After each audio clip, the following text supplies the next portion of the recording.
Commanders and Falcons. And I gave out the Falcons on that show as my straight up play. They are favored here by some points, 2.5. And obviously under a field goal, which also, catches my interest here a little bit. And for me on the total, you see it here at 42.5. There could be some points here. I mean, especially the way Washington's giving up points. And I don't know. We made 1 week we're making fun of Atlanta's offense, and the next week they, look like one of the best offense. I don't know what it is. I think we have a tendency with some of the quarterbacks, especially the ones like Ritter that aren't, part of those marquee draft choices and things like that. And Ritter's been around a year longer, but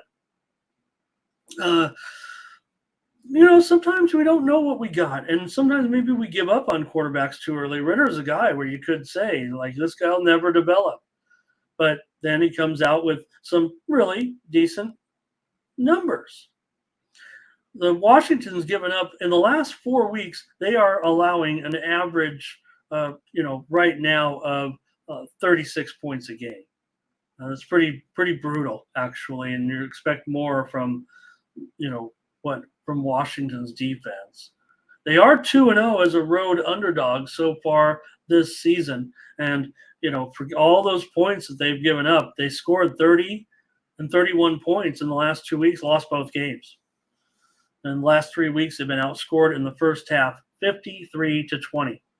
Now, Atlanta, they've won all 3 home games so far. Now, they've been close, no doubt about it. In fact, they didn't let's see, they won by 14. They won by a point. They won by 2 points.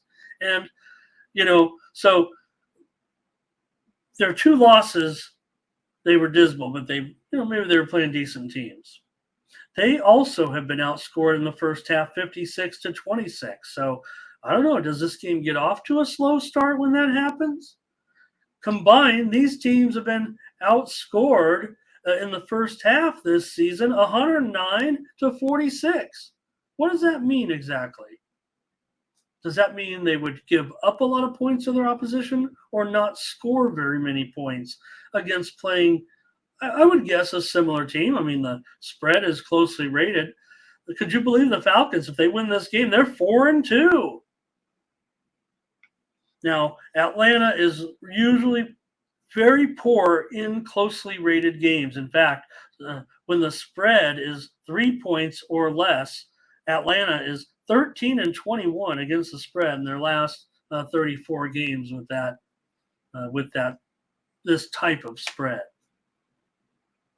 Atlanta has been a total under team of late. Like I said, I'm trying to talk up the over here more on this game. I'm giving out Atlanta because, I don't want to take it over. But I feel like I have to. It's just that Atlanta's gone under in 11 of their last 13 and 4 of 5 so far this season.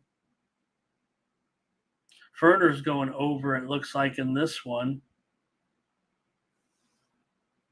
Washington has gone over in 3 of their last 4 games. And Washington's won the last 2 meetings between these two by 6 points and 4 points. And, these are conference opponents. They don't meet every year, so it's kind of a wide sample size here. I think this is over 10 years, but Commanders 4-1 against the spread in Atlanta. And I'm going to take Atlanta, though, and lay 2.5. Lay the money line to be sure. It's a free play here on the show, but I'm on Atlanta over the Commanders this week against retirement home run. Of course, I want Arthur Smith over Ron Rivera. I know everybody loves Ron Rivera. I like Arthur Smith. Did he make a mistake? Yeah, recently, yeah, but I'm not worried about that. I like Arthur Smith.